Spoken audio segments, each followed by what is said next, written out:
ಮೂಡಲಕೆರೆನ ಸುದ್ದಿ ವಾಹಿನಿಗೆ ಸ್ವಾಗತ. ಇದು ನಿಮ್ಮ ವಿಶ್ವಾಸ ಸುದ್ದಿಯ ಪ್ರತೀಕ. ಅಯಂ ದೇವತತ್ವಹಮೋಕ್ತಂ ಸುಪ್ರತಿಷ್ಠಿತಮಸ್ತು.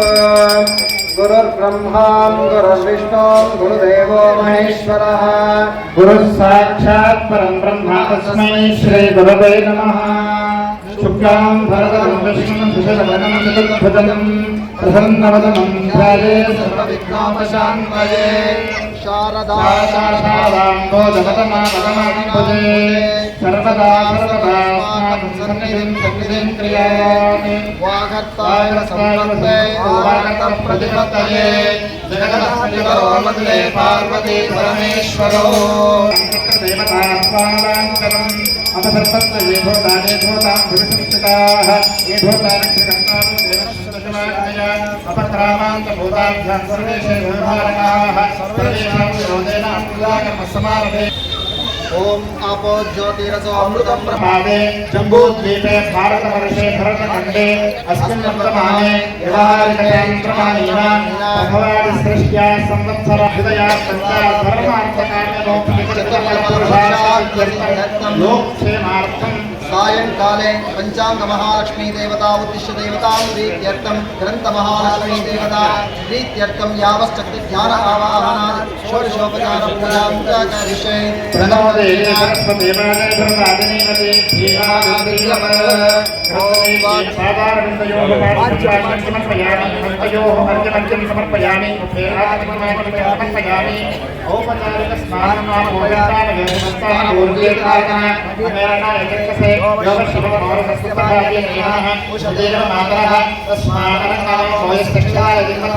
ನಮಃ ಓಂಕಾಯ ನಮಃ ವಿಘ್ನಾಯ ನಮಃ ವಜ್ರಕಟಿಕಾಯ ನಮಃ ವಂದೋರಾಯ ನಮಃ ವಿಘ್ನಾಯ ನಮಃ ವಿಘ್ನರಾಜಾಯ ನಮಃ ೋಮನೇತ್ರಾಯ ನಮಃ ಪಾವನಾಯ ನಮಃ ಶ್ರೀ ಕೃಷ್ಣಾಯ ನಮೋ ನಮಃ.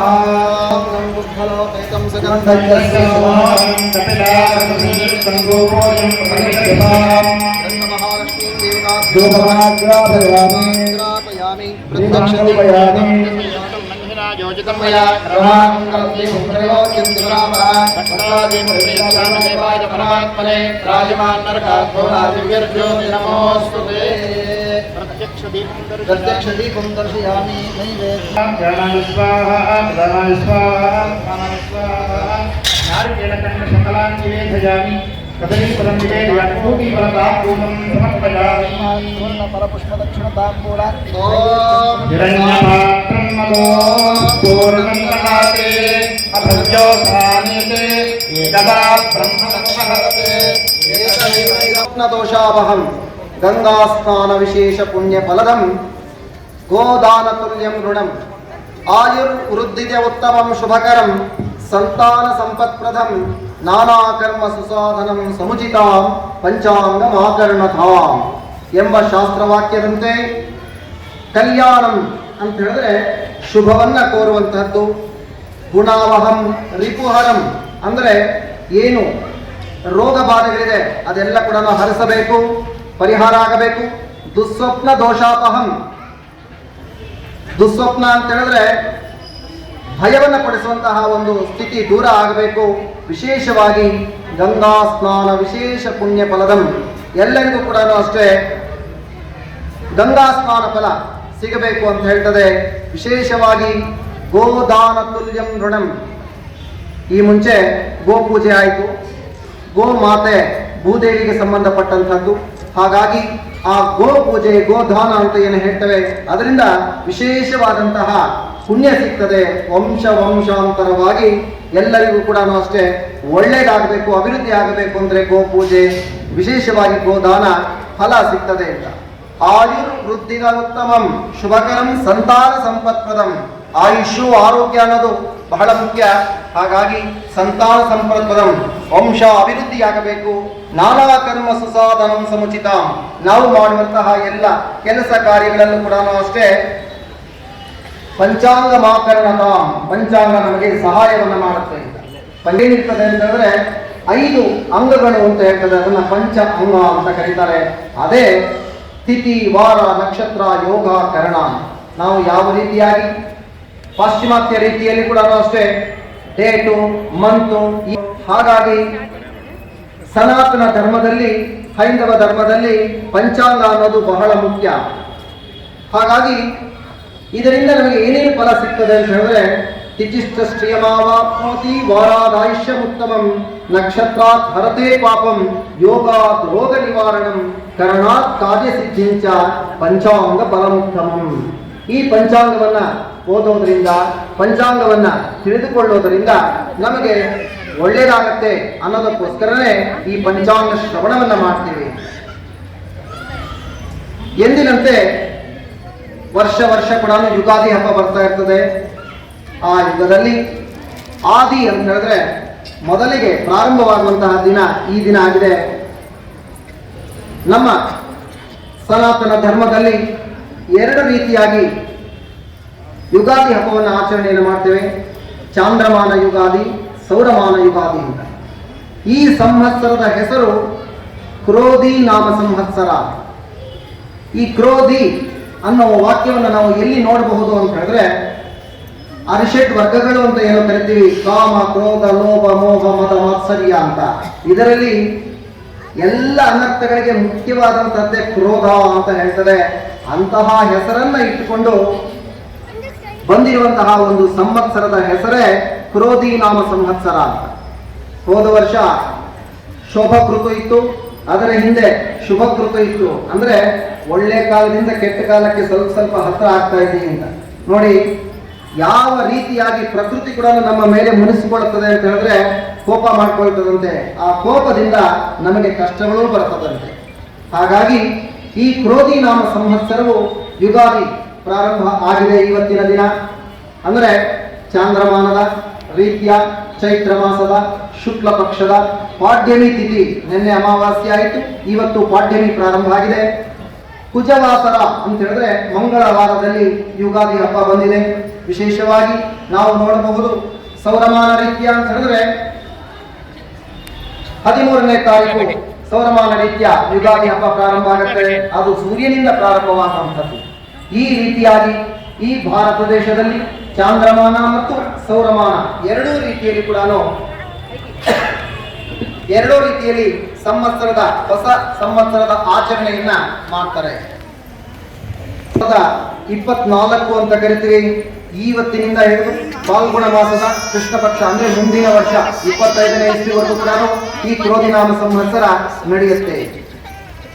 ಈ ಕ್ರೋಧಿನಾಮ ಸಂವತ್ಸರದಲ್ಲಿ ವಿಶೇಷವಾಗಿ ನಾವು ರಾಜ ಕುಜನಾಗಿರುತ್ತಾನೆ, ಮಂತ್ರಿ ಶನಿಯಾಗಿರುತ್ತಾನೆ, ಸೇನಾಧಿಪತಿ ಶನಿಯಾಗಿರುತ್ತಾನೆ, ಸಸ್ಯಾಧಿಪತಿ ಕುಜನಾಗಿರುತ್ತಾನೆ, ಧಾನ್ಯಾಧಿಪತಿ ಚಂದ್ರನಾಗಿರುತ್ತಾನೆ, ಅರ್ಘ್ಯಾಧಿಪತಿ ಶನಿಯಾಗಿರುತ್ತಾನೆ, ಮೇಘಾಧಿಪತಿ ಶನಿಯಾಗಿರುತ್ತಾನೆ, ರಸಾಧಿಪತಿ ಗುರುವಾಗಿರುತ್ತಾನೆ, ನಿರಸಾಧಿಪತಿ ಕುಜನಾಗಿರುತ್ತಾನೆ, ಪಶುನಾಯಕ ಯಮನಾಗಿರುತ್ತಾನೆ. ಈ ರೀತಿಯಾಗಿ ನವ ನಾಯಕರ ಫಲಾಫಲಗಳು ನಮ್ಮ ಕ್ಯಾಬಿನೆಟ್ನಲ್ಲಿ ಮಂತ್ರಿಗಳು ಯಾವ ರೀತಿ ಇರ್ತಾರೋ ಹಾಗಾಗಿ ನವಗ್ರಹಗಳು ಕೂಡ ಅಷ್ಟೇ ನಮ್ಮನ್ನ ಅನುಸರಿಸಿಕೊಂಡು ನಮ್ಮ ಮೇಲೆ ಶುಭಾಶುಭ ಫಲಗಳನ್ನು ಕೊಡುವಂತಹದ್ದಾಗಿರುತ್ತದೆ. ಹಾಗಾಗಿ ಮಂಗಳವಾರ ಯುಗಾದಿ ಹಬ್ಬ ಬಂದಿರೋದ್ರಿಂದ ಈ ಸಂವತ್ಸರಕ್ಕೆ ರಾಜ ಕುಜನಾಗಿರುತ್ತಾನೆ. ಕುಜ ಅಂತ ಹೇಳಿದ್ರೆ ಶುಭ ಮತ್ತು ಅಶುಭ ಎರಡೂ ಫಲಗಳನ್ನ ಹೊಂದಿರುತ್ತೆ ಅಂತ ಹೇಳ್ಬಹುದು. ಕುಜಸ್ಯ ರಾಜತ್ವ ಫಲಂ, ಕುಜನು ರಾಜನಾಗಿರುವುದರಿಂದ ಗಾಳಿಯಿಂದ ಹೆಚ್ಚು ಮಾಡಲ್ಪಟ್ಟು ಪ್ರಚಂಡವಾದಂತಹ ಅಗ್ನಿಯು ಗ್ರಾಮ, ಪಟ್ಟಣ, ವನಗಳು ಇವುಗಳನ್ನು ವಿಶೇಷವಾಗಿ ದಹಿಸುತ್ತದೆ ಅಂತ ನಾವು ನೋಡ್ತಾ ಇದ್ದೀವಿ. ನೀರಿನ ಸೆಲೆ ಕಮ್ಮಿ ಆಗ್ತಾ ಇದೆ, ಧಗೆ ಅಂದ್ರೆ ಬೆಂಕಿಯ ಹಬೆ ಜಾಸ್ತಿ ಆಗ್ತಾ ಇದೆ, ಬಿಸಿಯ ಗಾಳಿ ಕೂಡ ಬರ್ತದೆ ಅಂತ ಹೇಳ್ತದೆ. ಯಾತಕ್ಕೋಸ್ಕರ ಅಂತ ಹೇಳಿದ್ರೆ ಕುಜನು ರಾಜನಾಗಿರೋದರಿಂದ, ಅಗ್ನಿ ಸ್ವರೂಪನಾಗಿರೋದರಿಂದ ಪದಾರ್ಥಗಳಿಗೆ ಬೆಲೆ ಹೆಚ್ಚು, ರಾಜರಲ್ಲಿ ಯುದ್ಧ ಭಯ ಅಂತ ಹೇಳ್ತದೆ. ಅಂದ್ರೆ ಅಕ್ಕಪಕ್ಕದ ರಾಷ್ಟ್ರಗಳ ಮಧ್ಯೆ ಯುದ್ಧದ ಭಯ ಇರ್ತದೆ ಅಂತ ಹೇಳ್ತದೆ ಕುಜನು ರಾಜನಾಗಿರುವುದರಿಂದ. ಇನ್ನ ಮಂತ್ರಿತ್ವ ಶನಿ ಫಲಂ, ಶನಿಯು ಮಂತ್ರಿಯಾಗಿದ್ದಾನೆ. ಶನಿಯು ಮಂತ್ರಿಯಾಗಿರುವುದರಿಂದ ಭೂಮಿಯಲ್ಲಿ ಮಳೆ ಕಡಿಮೆ, ಅಂತರಿಕ್ಷ ಮೇಘೋತ್ಸಾರಿತವಾಗಿ ಕಾಂತಿಹೀನವಾಗಿರುತ್ತದೆ ಅಂತ ಹೇಳ್ತದೆ. ಅಂದ್ರೆ ಮಳೆ ಬೀಳ್ತದೆ, ಆದರೆ ಗರಿಷ್ಠ ಪ್ರಮಾಣದಲ್ಲಿ ಪರ್ವತಗಳ ಮೇಲೆ, ಸಮುದ್ರಗಳ ಬೆಳೆಗಳ ಮೇಲೆ ಬೀಳ್ತದೆ, ಭೂಮಿಯ ಮೇಲೆ ಕಮ್ಮಿ ಮಳೆ ಆಗ್ತದೆ ಅಂತ. ಶನಿ ಸೇನಾಧಿಪತಿತ್ವ ಫಲಂ, ಶನಿಯು ಸೇನಾಧಿಪತಿಯು ಆಗಿರೋದ್ರಿಂದ ಬಡ್ಜೆಟ್ ನಲ್ಲಿ ಎಲ್ಲ ದೇಶಗಳಲ್ಲೂ ಕೂಡ ಅಷ್ಟೇ ಸೈನ್ಯಕ್ಕೆ ಹೆಚ್ಚು ಒತ್ತನ್ನು ಕೊಡ್ತಾರೆ, ಹೆಚ್ಚು ದುಡ್ಡನ್ನು ಅದಕ್ಕೆ ಖರ್ಚು ಮಾಡಬೇಕಾಗ್ತದೆ. ಶನಿಯು ಸೇನಾಧಿಪತಿಯಾಗಿರುವುದರಿಂದ ರಾಜರುಗಳಲ್ಲಿ ಸೇನೆಗಳನ್ನ ಸಿದ್ಧಪಡಿಸಿಕೊಳ್ಳುತ್ತಾರೆ, ಪ್ರಜೆಗಳು ಅಧರ್ಮ ಪ್ರವರ್ತಕರಾಗಿರುತ್ತಾರೆ, ಭೂಮಿಯಲ್ಲಿ ಕಪ್ಪು ಧಾನ್ಯಗಳು ಫಲಿಸುತ್ತದೆ, ರಾಗಿ, ಉದ್ದು ಈ ರೀತಿಯಾದಂತಹ ಕಪ್ಪು ಧಾನ್ಯಗಳು ವಿಶೇಷವಾಗಿ ಬೆಳೆ ಆಗುತ್ತದೆ. ಇನ್ನು ಕುಜನು ಸಸ್ಯಾಧಿಪತಿಯಾಗಿರುತ್ತಾನೆ. ಕುಜನು ಸಸ್ಯಾಧಿಪತಿಯಾಗಿರುವುದರಿಂದ ಕೆಂಪು ಧಾನ್ಯಗಳು, ಮರಳುಕಾಂತಿ, ತೊಗರಿ, ಕಡಲೆ ಮೊದಲಾದಂತಹ ಕೆಂಪು ಧಾನ್ಯಗಳು ಕೆಂಪು ಮಣ್ಣಿನಲ್ಲಿ ವಿಶೇಷವಾಗಿ ಬೆಳೆಯನ್ನ ಫಲಿಸುತ್ತದೆ. ಕೆಂಪು ಧಾನ್ಯಗಳು ಕೂಡ ಚೆನ್ನಾಗಿ ಬೆಳೆ ಆಗುತ್ತದೆ. ಚಂದ್ರಸ್ಯ ಧಾನ್ಯಾಧಿಪತಿ ಫಲ, ಚಂದ್ರನು ಧಾನ್ಯಾಧಿಪತಿಯಾಗಿರುವುದರಿಂದ ಗೋವುಗಳು ಸಮೃದ್ಧಿಯಾಗಿ ಹಾಲನ್ನು ಕೊಡುತ್ತದೆ, ಪ್ರಜೆಗಳು ಆರೋಗ್ಯವಾಗಿರುತ್ತಾರೆ, ಮಳೆ ಚೆನ್ನಾಗಿ ಆಗುತ್ತದೆ. ಇನ್ನ ಶನಿಯು ಅರ್ಘ್ಯಾಧಿಪತಿಯಾಗಿರುವುದರಿಂದ ಕಳ್ಳರ ಬಾಧೆ, ಅಗ್ನಿಭಯ, ಕ್ಷಾಮ ಬಾಧೆ ಉಂಟಾಗುತ್ತದೆ, ಕಪ್ಪು ಧಾನ್ಯಗಳು ಚೆನ್ನಾಗಿ ಫಲಿಸುತ್ತದೆ. ಇನ್ನ ಶನಿಯು ಮೇಘಾಧಿಪತಿ, ಪೋರ್ಟ್ಫೋಲಿಯೋದಲ್ಲಿ ಶನಿಗೆ ತುಂಬಾ ಖಾತೆಗಳನ್ನು ಕೊಟ್ಟಿದ್ದಾರೆ, ಆದ್ದರಿಂದ ಮಧ್ಯಮ ಫಲದಾಯಕವಾಗಿರುತ್ತದೆ ಅಂತ ಹೇಳ್ತದೆ.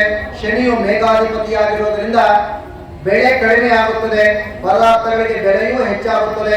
ಖಂಡವೃಷ್ಟಿ ಅಂತ ಹೇಳಿದ್ರೆ ಬಿದ್ದ ಜಾಗದಲ್ಲೇ ಹೆಚ್ಚು ಮಳೆ ಬೀಳ್ತದೆ, ಕೆಲವು ಜಾಗದಲ್ಲಿ ಮಳೆ ಕಮ್ಮಿ ಆಗುತ್ತದೆ, ಕಪ್ಪು ಧಾನ್ಯಗಳು ಚೆನ್ನಾಗಿ ಫಲಿಸುತ್ತದೆ. ಇನ್ನ ಗುರುವು ರಸಾಧಿಪತಿಯಾಗಿರುವುದರಿಂದ ಎಲ್ಲ ಸಸ್ಯಗಳು, ವೃಕ್ಷಗಳು ಚೆನ್ನಾಗಿ ಬೆಳೆಯುತ್ತದೆ, ಪ್ರಜೆಗಳು ಆರೋಗ್ಯದಿಂದ ಇರುತ್ತಾರೆ. ಕುಜನು ನಿರಸಾಧಿಪತಿಯಾಗಿರುವುದರಿಂದ ಚಂದನ, ಅಗರು, ಕಸ್ತೂರಿ, ಹವಳ, ಕೆಂಪು, ಬಟ್ಟೆ ಮುಂತಾದ ವಸ್ತುಗಳು ಅಭಿವೃದ್ಧಿಯಾಗುತ್ತದೆ, ಬೆಲೆ ಕಡಿಮೆ ಆಗುತ್ತದೆ. ಇನ್ನ ಯಮನು ಪಶುನಾಯಕನಾಗಿರುವುದರಿಂದ ಚತುಷ್ಪಾದ ಜಂತುಗಳಿಗೆ ಪೀಡೆ ಅಂತ ಹೇಳ್ತದೆ, ಮೇಲಿನ ಕೊರತೆಯಾಗುತ್ತದೆ, ಕಾಡಿನಲ್ಲಿರುವಂತಹ ಪ್ರಾಣಿಗಳು ನಾಡಿಗೆ ಬರುತ್ತದೆ, ನೀರು ಆಹಾರ ಸಿಗದೆ, ಇದೆಲ್ಲ ಕೂಡ ಅಷ್ಟೇ ಮನುಷ್ಯ ಪ್ರಕೃತಿಯನ್ನು ಉಳಿಸಲಿಲ್ಲ ಅಂತ ಹೇಳಿದ್ರೆ ಇದರ ಒಂದು ವಿಪರೀತವಾದಂತಹ ಸಮಸ್ಯೆ ನಾವು ಎದುರಿಸಬೇಕಾಗುತ್ತದೆ. ಪ್ರಕೃತಿಯನ್ನ ರಕ್ಷಿಸಿ ಸಸ್ಯಗಳನ್ನ, ವನಗಳನ್ನ ಆದ ಮೇಲೆ ಕಂದಾಯ ವಿಚಾರ ಹಾಗೂ ದ್ವಾದಶ ರಾಶಿಗಳು ಮೇಷರಾಶಿಯಿಂದ ಮೀನರಾಶಿಯವರೆಗೆ ಚೈತ್ರ ಮಾಸದ ಶುಕ್ಲ ಪಕ್ಷದ ಈ ದಿನ ಅಂತ ಹೇಳಿದ್ರೆ ಮೇಷರಾಶಿಯಲ್ಲಿ ರವಿ ಇರ್ತಾನೆ, ಮೀನರಾಶಿಯಲ್ಲಿ ಕುಜ, ಶುಕ್ರ, ಬುಧ ಹಾಗೂ ರಾಹು ಇರ್ತಾನೆ, ಕುಂಭರಾಶಿಯಲ್ಲಿ ಶನಿ ಇದ್ದಾನೆ, ಕೇತು ಬಂದು ಕನ್ಯಾ ರಾಶಿಯಲ್ಲಿ ಇರ್ತಾನೆ. ಈ ಸಂವತ್ಸರದಲ್ಲಿ ಗುರು ಮೇಷರಾಶಿ ಮತ್ತು ವೃಷಭ ರಾಶಿಯಲ್ಲಿ ಸಂಚಾರ ಮಾಡ್ತಾರೆ. ಅಂದ್ರೆ ಈ ರಾಶಿ ಫಲದವರಿಗೆ ಒಳ್ಳೆಯ ಫಲವನ್ನ ಪಡಿತಾರೆ ಅಂತಲೂ ಹೇಳಬಹುದು. ಇನ್ನ ಶನಿ ಚಾರದಲ್ಲಿ ವರ್ಷಾದಿಯಿಂದ ಕುಂಭರಾಶಿಯಲ್ಲಿ ಸಂಚಾರನೇ ಇರ್ತಾನೆ. ಆದ್ದರಿಂದ ಯಾರು ಮೀನರಾಶಿ ಮತ್ತು ಕುಂಭರಾಶಿಯವರಿಗೆ ಇರ್ತದೆ ಮಧ್ಯಮ ಫಲದಾಯಕವಾಗಿರುತ್ತದೆ. ಇನ್ನ ಮೇಷರಾಶಿಯಲ್ಲಿ ಬರುವಂತಹ ಅಶ್ವಿನಿ ನಕ್ಷತ್ರ, ಭರಣಿ ನಕ್ಷತ್ರ ಮತ್ತು ಕೃತ್ತಿಕಾ 1ನೇ ಪಾದ ಸೇರಿ ಮೇಷರಾಶಿ ಆಗುತ್ತದೆ, 9 ಪಾದಗಳು. ಯಾರು ಅಶ್ವಿನಿ ನಕ್ಷತ್ರದಲ್ಲಿ ಹುಟ್ಟಿರ್ತಾರೋ ಅವರಿಗೆ ಈ ವರ್ಷದಲ್ಲಿ ಕಂದಾಯ ಫಲ 2, 1, 0. ಅಂದ್ರೆ ಅಶ್ವಿನಿ ನಕ್ಷತ್ರ ಜಾತಕರಿಗೆ 30% ಶುಭ ಫಲ ಇರುತ್ತದೆ ಅಂತ ಹೇಳ್ತೀವಿ. ಜನ್ಮ ನಳೋ ರಾಮ ಅಂತ ಹೇಳ್ತಾರೆ. ಅಂದ್ರೆ ಜನ್ಮ ಸ್ಥಾನದಲ್ಲಿ ಗುರು ಇದ್ದಾನೆ, 11ನೇ ಮನೆಯಲ್ಲಿ ಶನಿ ಇದ್ದಾನೆ. ಶನಿ ಚೆನ್ನಾಗಿದ್ದ ಶುಭ ಫಲವನ್ನು ಕೊಟ್ಟರು ಕೂಡ ಗುರು ಮಧ್ಯಮ ಫಲದಾಯಕನಾಗಿರೋದ್ರಿಂದ ಇವರಿಗೆ 25% 30% ಫಲ ಮಾತ್ರ ಶುಭ ಫಲ ಸಿಗ್ತದೆ ಅಂತ ಹೇಳ್ತಾರೆ ಅಶ್ವಿನಿ ನಕ್ಷತ್ರದವರಿಗೆ. ಇನ್ನ ನಕ್ಷತ್ರಗಳಲ್ಲಿ 2ನೇ ನಕ್ಷತ್ರ ಭರಣಿ ನಕ್ಷತ್ರ. ಯಾರಿಗೆ ಭರಣಿ ನಕ್ಷತ್ರದಲ್ಲಿ ಹುಟ್ಟಿರ್ತಾರೆ ಅವರಿಗೆ ಕಂದಾಯ ಫಲ 5, 2, 2 ಅಂತ ಹೇಳಿದ್ರೆ 90% ಫಲ ಕೊಡ್ತದೆ ಅಂತ ಹೇಳ್ತದೆ, ಶುಭ ಫಲವನ್ನು ಪಡಿತಾರೆ.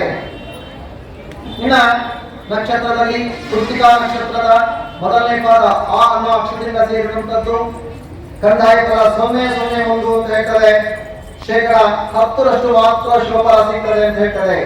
ಇನ್ನ ಮೇಷರಾಶಿಯಲ್ಲಿ ಹುಟ್ಟಿದವರಿಗೆ ಕಂದಾಯ ಫಲ ಮತ್ತು ಲಾಭ ನಷ್ಟಗಳನ್ನ ನೋಡುವಂತದ್ದಾದ್ರೆ ಆದಾಯ ಬಂದು 8, ವ್ಯಯ ಬಂದು 14, ಅಂದ್ರೆ -6 ಅಂತ ಹೇಳ್ತದೆ. ಹಾಗಾಗಿ ಆಯಾ ವ್ಯಯಗಳಲ್ಲಿ ಆದಾಯಕ್ಕಿಂತ ಖರ್ಚು ಜಾಸ್ತಿ ಇರ್ತದೆ ಮೇಷರಾಶಿಯವರಿಗೆ. ಇನ್ನ ಆರೋಗ್ಯ ಮತ್ತು ಅನಾರೋಗ್ಯವನ್ನು ನೋಡುವುದಾದ್ರೆ 2 ಆರೋಗ್ಯ, ಅನಾರೋಗ್ಯ 3. ಆರೋಗ್ಯದ ಬಗ್ಗೆ ಸ್ವಲ್ಪ ಕಾಳಜಿಯನ್ನು ವಹಿಸಬೇಕು, ಜನ್ಮಸ್ಥಾನದಲ್ಲಿ ಗುರು ಇರೋದರಿಂದ ಮೇಷರಾಶಿಯವರಿಗೆ ಅಂತ ಹೇಳ್ತದೆ. ಇನ್ನ ಸುಖ ದುಃಖ 3 ಅಂತ ಹೇಳ್ತದೆ ಸಾಮಾನ್ಯವಾಗಿದೆ. ರಾಜಕೋಪ ಮತ್ತು ರಾಜ ಪೂಜಿತ 5 ಮತ್ತು 6 ಬಂದಿದೆ, ಸಾಮಾನ್ಯವಾಗಿದೆ, ಏನು ತೊಂದರೆ ಇಲ್ಲ ಅಂತ ಹೇಳ್ತದೆ.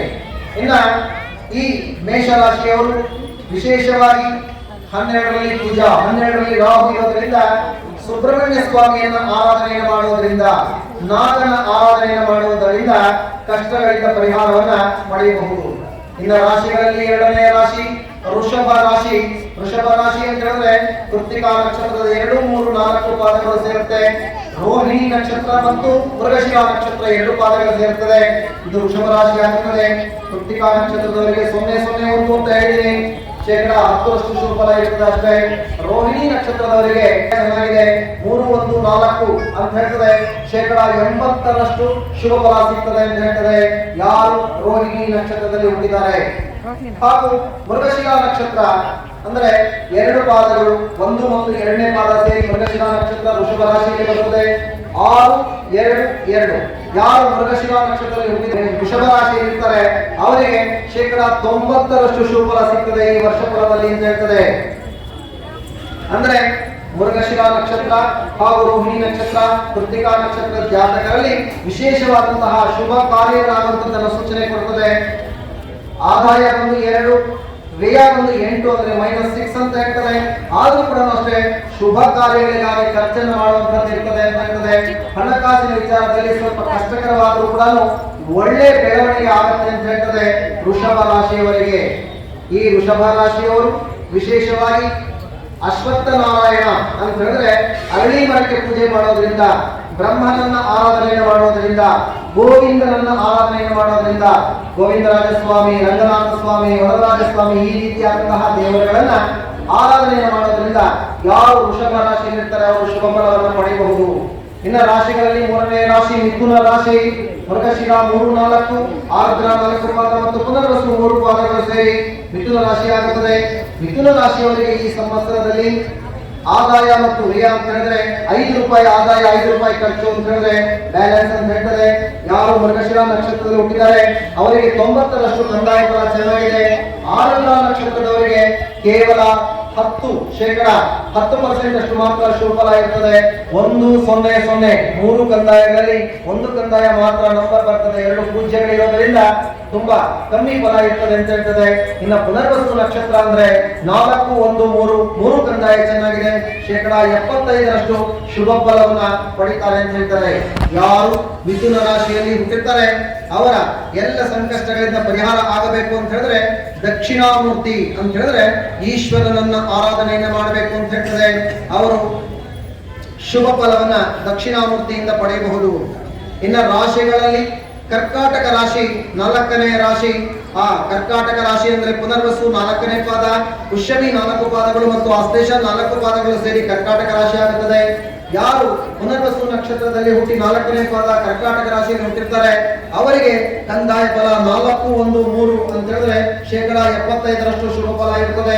ಪುಷ್ಯಮಿ ನಕ್ಷತ್ರದವರಿಗೆ ಶೇಕಡ 90ರಷ್ಟು ಶುಭ ಫಲ ಅಂತ ಹೇಳ್ತದೆ. 7, 2, 1 ಅಂತ ಹೇಳ್ತದೆ.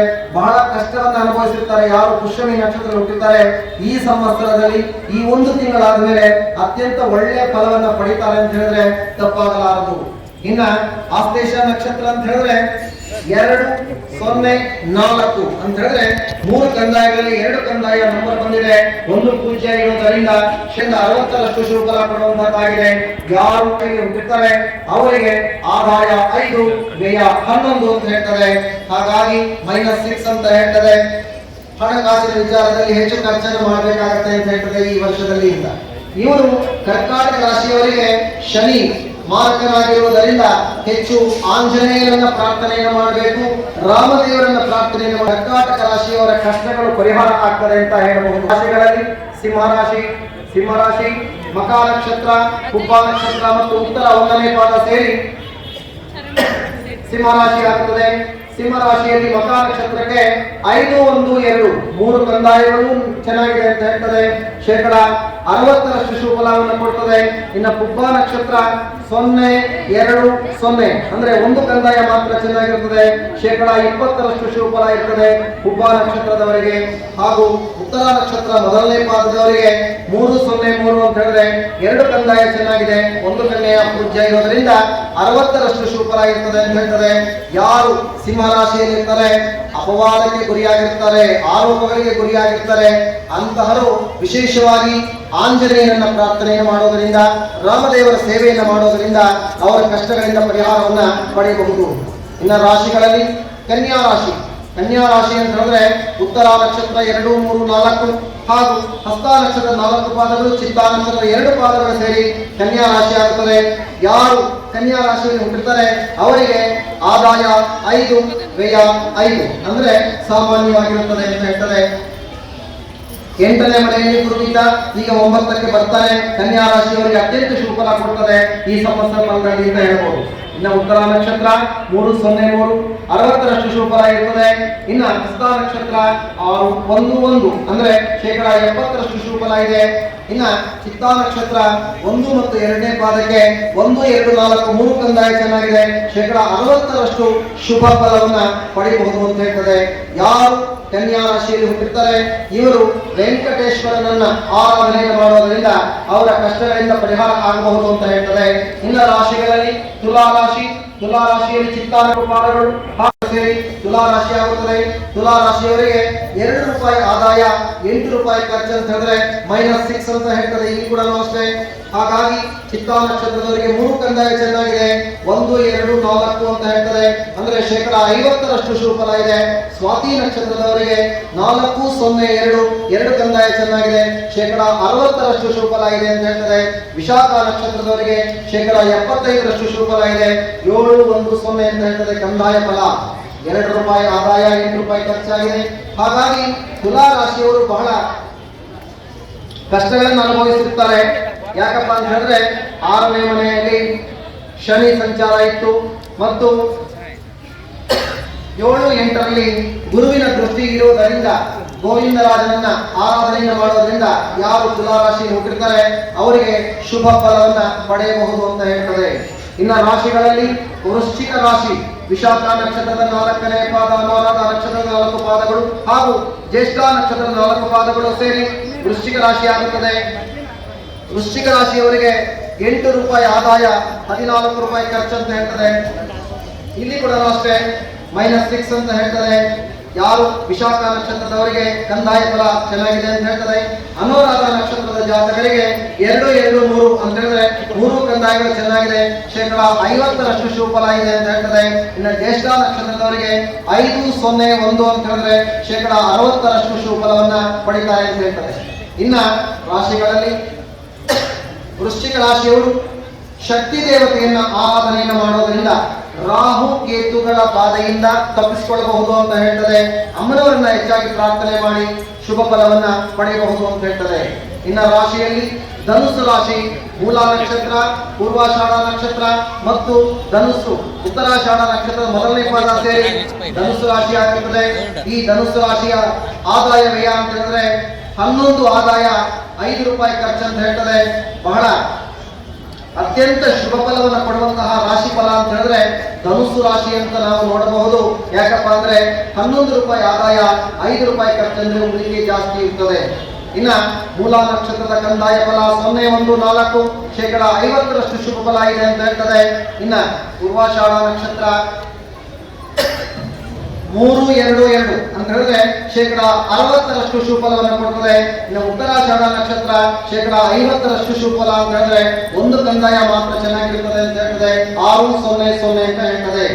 ಇನ್ನ ರಾಶಿಗಳಲ್ಲಿ ಧನುಸ್ಸು ರಾಶಿಯವರು ರಾಮದೇವರನ್ನ ಆರಾಧನೆಯನ್ನು ಮಾಡೋದರಿಂದ, ರಾಮನ ಸೇವೆಯನ್ನು ಮಾಡೋದರಿಂದ ಅವರ ಕಷ್ಟಗಳಿಂದ ಪರಿಹಾರವನ್ನು ಪಡೆಯಬಹುದು ಅಂತ ಹೇಳ್ತದೆ ರಾಶಿ ಫಲದಲ್ಲಿ. ಇನ್ನ ರಾಶಿಗಳಲ್ಲಿ ಮಕರ ರಾಶಿ. ಮಕರ ರಾಶಿ ಅಂದ್ರೆ ಧನಿಷ್ಠ ನಕ್ಷತ್ರ 1, 2, ಶ್ರವಣ ನಕ್ಷತ್ರದ 4 ಪಾದಗಳು ಹಾಗೂ ಉತ್ತರಾಷಾಢ ನಕ್ಷತ್ರದ 3 ಪಾದಗಳು ಸೇರಿ ಮಕರ ರಾಶಿ ಆಗುತ್ತದೆ. ಮಕರ ರಾಶಿಯವರಿಗೆ ಈ ಸಂವತ್ಸರ ಫಲಕದಲ್ಲಿ 14 ಆದಾಯ 14 ಖರ್ಚು ಇರ್ತದೆ. ಅಂದ್ರೆ ಯಥಾಸ್ಥಿತಿ ಸಾಮಾನ್ಯವಾಗುತ್ತೆ ಅಂತ ಹೇಳಿ. ಯಾಕೆ ಈ ತರ ಬಂದಿದೆ ಅಂತ ಹೇಳಿದ್ರೆ 2ನೇ ಮನೆಯಲ್ಲಿ ಶನಿ, 4ರಲ್ಲಿ ಗುರು, 4ರಿಂದ 5ಕ್ಕೆ ಸಂಚಾರ ಮಾಡ್ತಾನೆ, ಶುಭ ಫಲ ಪಡಿತಾರೆ ಅಂತ ಹೇಳ್ತಾರೆ. ಮಕರ ರಾಶಿಯವರು ವಿಶೇಷವಾಗಿ ಆಂಜನೇಯನನ್ನ ಪ್ರಾರ್ಥನೆಯನ್ನ ಪೂಜೆಯನ್ನು ಮಾಡುವುದರಿಂದ ಅವರ ಕಷ್ಟಗಳಿಂದ ಪರಿಹಾರವನ್ನ ಪಡೆಯಬಹುದು ಅಂತ ಹೇಳ್ತದೆ. ಇನ್ನ ರಾಶಿಗಳಲ್ಲಿ ಕುಂಭರಾಶಿ. ಕುಂಭರಾಶಿಯ ಆದಾಯ ವ್ಯಯ 14+14 ಅಂತ ಹೇಳ್ತದೆ. ಅಂದ್ರೆ ಆದಾಯ ವ್ಯಯ 2 ಕೂಡ ಸಾಮಾನ್ಯವಾಗಿದೆ. ಹಾಗಾಗಿ ಕುಂಭರಾಶಿಯವರಿಗೆ ಜನ್ಮದಲ್ಲೇ ಶನಿ ಇದ್ದಾನೆ, ಗುರು ಬದಲಾವಣೆ ಆಗ್ತದೆ, ಗುರುವಿನಿಂದ ಶುಭ ಫಲವನ್ನು ಪಡೆಯಬಹುದು ಅಂತ ಹೇಳ್ತದೆ. ಯಾರು ಪೂರ್ವಭಾದ್ರ ನಕ್ಷತ್ರ, ಶತಭಿಷ ನಕ್ಷತ್ರ ಮತ್ತು ಧನಿಷ್ಠ ನಕ್ಷತ್ರ ಸೇರಿ ಕುಂಭರಾಶಿ ಆಗುತ್ತದೆ. ಧನಿಷ್ಠ ನಕ್ಷತ್ರದವರಿಗೆ 4, 2, 1 ಅಂತ ಹೇಳಿದ್ರೆ 3 ಕಂದಾಯ ಫಲ ಚೆನ್ನಾಗಿದೆ, 60ರಷ್ಟು ಶುಭ ಫಲ ಇದೆ ಶೇಕಡ. ಇನ್ನು ಶತಭಿಷ ನಕ್ಷತ್ರದವರಿಗೆ 0, 4 ಶುಭ ಫಲ, 90ರಷ್ಟು ಶುಭ ಫಲ ಇದೆ. ಯಾರು ಶತಭಿಷ ನಕ್ಷತ್ರ ಹುಟ್ಟಿರ್ತಾರೆ ಒಳ್ಳೆಯ ಫಲವನ್ನು ಪಡೆಯಬಹುದು ಅಂತ ಹೇಳ್ತದೆ ಈ ಸಂವತ್ಸರದಲ್ಲಿ. ಇನ್ನ ಪೂರ್ವಭಾದ್ರ ನಕ್ಷತ್ರ 2, 1, 2 ಅಂತ ಹೇಳಿದ್ರೆ 3 ಕಂದಾಯ ಶುಭ ಫಲವನ್ನು ಕೊಡ್ತದೆ. ಈ ಕುಂಭರಾಶಿಯವರು ವಿಶೇಷವಾಗಿ ಕುಂಭದಲ್ಲೇ ಶನಿ ಇರುವುದರಿಂದ ನರಸಿಂಹನ ಆರಾಧನೆಯನ್ನು ಮಾಡಿ ಅತ್ಯಂತ ಶುಭ ಫಲವನ್ನ ಪಡೆಯಬಹುದು ಅಂತ ಹೇಳ್ತದೆ ಕುಂಭರಾಶಿಯವರಿಗೆ. ಇನ್ನ ರಾಶಿಗಳಲ್ಲಿ ಕೊನೆಯ ರಾಶಿ ಮೀನ ರಾಶಿ. ಪೂರ್ವಭಾದ್ರ, ಉತ್ತರಾಭಾದ್ರ, ರೇವತಿ ಈ 3 ನಕ್ಷತ್ರಗಳು ಸೇರಿ ಮೀನ ರಾಶಿ ಆಗುತ್ತದೆ. ಮೀನ ರಾಶಿಯಲ್ಲಿ ಹುಟ್ಟಿದಂತಹ ಪೂರ್ವಭಾದ್ರ ನಕ್ಷತ್ರ ಜಾತಕರಿಗೆ 2, 1, 2 ಅಂದರೆ 3 ಕಂದಾಯ ಫಲ ಚೆನ್ನಾಗಿದೆ ಅಂತ ಹೇಳ್ತದೆ. ಇನ್ನ ಉತ್ತರಾಭಾದ್ರ ನಕ್ಷತ್ರದವರಿಗೆ 5, 2, 0 2 ಕಂದಾಯ ಚೆನ್ನಾಗಿದೆ, ಶೇಕಡ 70ರಷ್ಟು ಶುಭ ಫಲ ಇದೆ ಅಂತ ಹೇಳ್ತದೆ. ಇನ್ನ ರೇವತಿ ನಕ್ಷತ್ರದಲ್ಲಿ ಹುಟ್ಟಿದವರಿಗೆ 0, 0, 3 ಕಂದಾಯದಲ್ಲಿ 1 ಮಾತ್ರ ಚೆನ್ನಾಗಿರುತ್ತದೆ, ಶೇಕಡ 25ರಷ್ಟು ಮಾತ್ರ ಶುಭ ಫಲ ಇರ್ತದೆ ಅಂತ ಹೇಳ್ತದೆ. ಇನ್ನ ಈ ಸಂವತ್ಸರದಲ್ಲಿ ಮಳೆ ಬೆಳೆ ಯಾವ ರೀತಿ ಆಗುತ್ತದೆ ಅನ್ನೋದನ್ನ ನೋಡೋದಾದ್ರೆ ಈ ವರ್ಷದಲ್ಲಿ ಮೇಘ ವಿಚಾರ.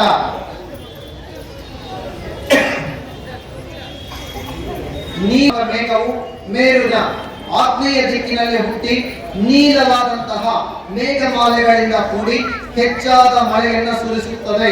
ಅಂದ್ರೆ ಒಂದು ಶುಭ ಫಲವನ್ನು ನಾವು ನೋಡಬಹುದು ಅಂತ ಹೇಳ್ತದೆ. ಮೋಡಗಳು ಚೆನ್ನಾಗಿ ಬರ್ತದೆ, ಮಳೆಯೂ ಚೆನ್ನಾಗಿ ಸುರಿಯುತ್ತೆ ಅಂತ ಹೇಳ್ತದೆ.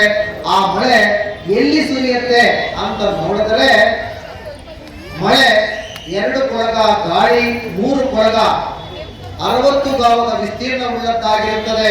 ಮಳೆಯು 20 ಭಾಗಗಳಲ್ಲಿ 10 ಭಾಗ ಸಮುದ್ರದಲ್ಲಿ ಅಂತ ಹೇಳಿದ್ರೆ 50% ಎತ್ಕೊಂಡು ಹೋಗ್ಬಿಟ್ಟು ಸಮುದ್ರದಲ್ಲಿ ಹಾಕ್ಬಿಡ್ತಾರೆ ಭಗವಂತ. ಇನ್ನು 6 ಭಾಗ ಪರ್ವತಗಳಲ್ಲಿ, 6 ಭಾಗ ಪರ್ವತಗಳಲ್ಲಿ ನಿಕ್ಕೋದಿಂದ ಎಷ್ಟಿರ್ತದೆ ಅಂತ ಹೇಳಿದ್ರೆ 4 ಭಾಗ ಮಾತ್ರ ಭೂಮಿ ಮೇಲೆ ಬೀಳ್ತದೆ. ಇದಕ್ಕಾಗಿ ನಾವು ತಿಳಿದುಕೊಳ್ಬೇಕಾದಂಥದ್ದು ಏನಪ್ಪಾ ಅಂತ ಹೇಳಿದ್ರೆ ಪ್ರತಿ ಹನಿ ಹನಿ ನೀರು ಕೂಡ ಅಮೂಲ್ಯವಾದಂಥದ್ದು. ಅದನ್ನ ಸಂಗ್ರಹಣೆ ಮಾಡಿ ದುರುಪಯೋಗ ಮಾಡಬೇಡಿ ಅಂತ ಹೇಳ್ತದೆ. ಇವತ್ತಿನ ದಿನ ನೀವು ಕುಡಿಯೋ ನೀರಿನಲ್ಲಿ ಕಾರ್ ತೊಳೆದಿದ್ದಾರೆ ಅಂದ್ರೆ ಪೈನಾಗೋ ಮಟ್ಟಕ್ಕೆ ಬಂದಿದ್ದಾರೆ ಅಂತ ಹೇಳಿದ್ರೆ ಅದನ್ನ ಜೀವ ಜಲ ಅಂತ ಯಾಕೆ ಕರೀತಾರೆ ಅಂತ ಅರ್ಥ ಮಾಡ್ಕೊಳ್ಬೇಕು. ಅದನ್ನ ಸರಿಯಾಗಿ ಉಪಯೋಗಿಸ್ಕೊಳ್ಳಿ ಅಂತ ಹೇಳ್ತದೆ. ಮಳೆ ನಮಗೆ ಸಿಗುವಂತದ್ದು 20ರಲ್ಲಿ 4 ಅಂತ ಹೇಳಿದ್ರೆ 25% ಅಷ್ಟು ಮಾತ್ರ ಸಿಗ್ತದೆ, 4 ಅಷ್ಟು. ಇನ್ನು 75 ಭಾಗ ನಮಗೆ ಸಿಗಲ್ಲ ಅಂತ ಹೇಳ್ತದೆ. ಇನ್ನ ರವಿ ಚಾರ ಫಲಂ ಸಂಕ್ರಾಂತಿ ಪುರುಷರು ಯಾವ ರೀತಿಯಾಗಿ ಸಂಚಾರವನ್ನು ಮಾಡ್ತಾರೆ ಅಂತ ಹೇಳಿದ್ರೆ ಈ ವರ್ಷ ಚೈತ್ರ ಶುದ್ಧ ಪಂಚಮಿ ಶನಿವಾರ 13/4/2024 ರಾತ್ರಿ ಘಟಿ ಸಮಯದಲ್ಲಿ ರವಿಯು ನಿರ್ಣಯನ ಮೇಷರಾಶಿಯನ್ನು ಪ್ರವೇಶಿಸುವುದರಿಂದ ಪೈರುಗಳಿಗೆ ಅಭಿವೃದ್ಧಿ, ಸುಭಿಕ್ಷವು, ಪ್ರಜೆಗಳಿಗೆ ಆರೋಗ್ಯವೂ ಉಂಟಾಗುತ್ತದೆ. ಮತ್ತು ಆರುದ್ರ ನಕ್ಷತ್ರ ಪ್ರವೇಶ ಫಲ ಅದು ಕೂಡ ಅಷ್ಟೇ. ಈ ವರ್ಷ ಚೈತ್ರ ಮಾಸ ಜ್ಯೇಷ್ಠ ಶುದ್ಧ ಪೌರ್ಣಿಮಾ ಶನಿವಾರ 22/6/2024 ಹಗಲಿನಲ್ಲಿ ರವಿಯು ಆರುದ್ರ ನಕ್ಷತ್ರ ಪ್ರವೇಶ ಮಾಡ್ತಾನೆ.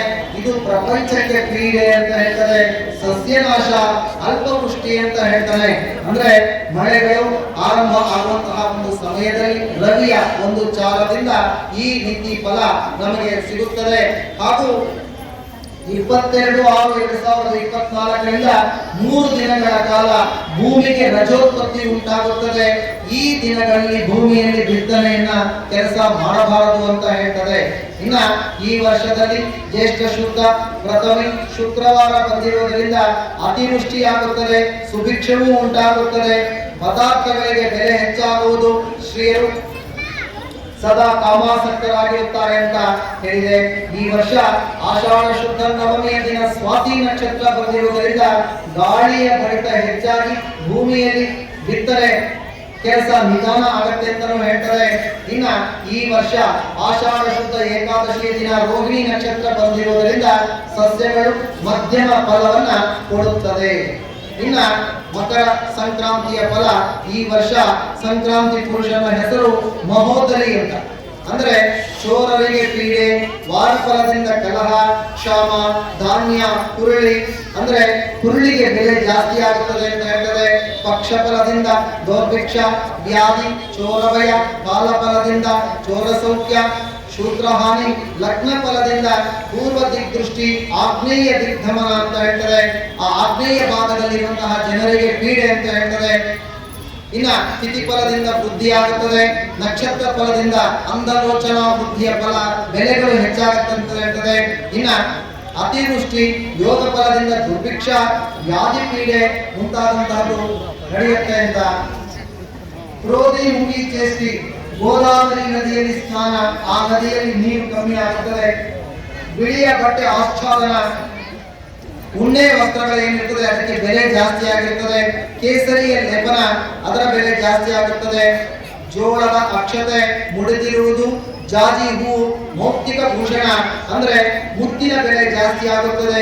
ಮುತ್ತಿನ ಆಭರಣ, ಮೊರವೆ ಪಾತ್ರೆಯಲ್ಲಿ ಪಾಯಸ ಆಹಾರ ಅಂದ್ರೆ ಅಕ್ಕಿಯ ಬೆಲೆ ಕೂಡ ಜಾಸ್ತಿ ಆಗುತ್ತೆ ಅಂತ ಹೇಳ್ತಾರೆ.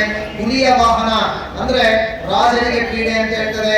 ಕುದುರೆ ಉಪವಾಹನ, ಚಕ್ರಾಯುಧ, ಕೆಂಪು ಬಹಿರಂಬರಗೊಳ್ಳುತ್ತಿರುವ ಅವಸ್ಥೆಯ ಫಲ ಸೌಖ್ಯ ಅಂತ ಹೇಳ್ತದೆ. ನೈಋತ್ಯ ದಿಗ್ಧಮನದಿಂದ ಕ್ಷತ್ರಿಯ ನಾಶ ಆಗುತ್ತದೆ.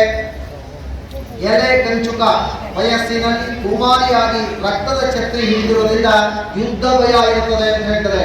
ಈ ಕೆಲ ನಾಮ ಸಂವತ್ಸರಗಳಲ್ಲಿ ನಾವು ನೋಡಬಹುದು, ಇಂಥ ವರ್ಷದಲ್ಲಿ ಇಂಥ ದಿನದಲ್ಲಿ ಯುದ್ಧ ಇಲ್ಲ ಅಂತ ಹೇಳಲಿಕ್ಕೆ ಬರೋದೇ ಇಲ್ಲ. ಎಲ್ಲೋ ಒಂದು ಕಡೆ ಯುದ್ಧ ಆಗ್ತಾನೇ ಇರ್ತದೆ. ಹಾಗಾಗಿ ರಷ್ಯಾ ಯುದ್ಧ ಆಯಿತು, ಉಕ್ರೇನ್ ಯುದ್ಧ ಆಯಿತು, ಈಗ ಕೂಡ ನಡೀತಾನೆ ಇದೆ. ಹಾಗಾಗಿ ಇದನ್ನೆಲ್ಲ ತಡಿಬೇಕು ಅಂತ ಹೇಳಿದ್ರೆ, ಜನರು ಏನನ್ನ ಕಲಿಬೇಕು ಅಂತ ಹೇಳಿದ್ರೆ ಕ್ರೋಧವನ್ನ ಬಿಡಬೇಕು. ಯಾಕೆ? ಇದು ಕ್ರೋಧಿ ನಾಮ ಸಂವತ್ಸರವಾಗಿರುವುದರಿಂದ ಕ್ರೋಧವನ್ನ ಬಿಟ್ಟರೆ ಮಾತ್ರ ಶಾಂತಿ ಸಮೃದ್ಧಿ ಪಡೆಯಲಿಕ್ಕೆ ಸಾಧ್ಯ ಆಗುತ್ತದೆ ಅಂತ.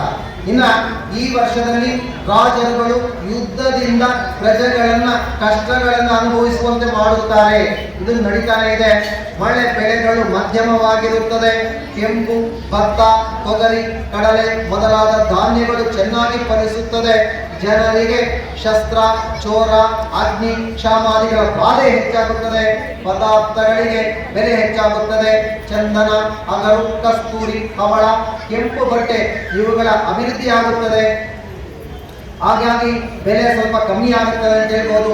ಪಶುಗಳಿಗೆ ಅನಾರೋಗ್ಯದಿಂದಲೂ ಮೇವಿನ ಕೊರತೆಯಿಂದಲೂ ಹಾಲು ಕಡಿಮೆಯಾಗುತ್ತದೆ. ಅಂದ್ರೆ ಹಾಲಿನ ಬೆಲೆ ಕೂಡ ಜಾಸ್ತಿ ಆಗುತ್ತದೆ ಅಂತ ಹೇಳ್ತಾರೆ.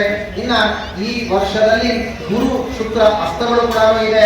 ಗುರು 8/5/2024 ಪಶ್ಚಿಮದಲ್ಲಿ ಅಸ್ತನಾಗುತ್ತಾನೆ. 30ನೇ ತಾರೀಕು 5ನೇ ತಿಂಗಳು ಪೂರ್ವದಲ್ಲಿ ಉದಯನಾಗ್ತಾರೆ. ಅದೇ ರೀತಿಯಾಗಿ ಶುಕ್ರ 15/5/2024 ಪಶ್ಚಿಮದಲ್ಲಿ ಅಸ್ತನಾಗ್ತಾನೆ.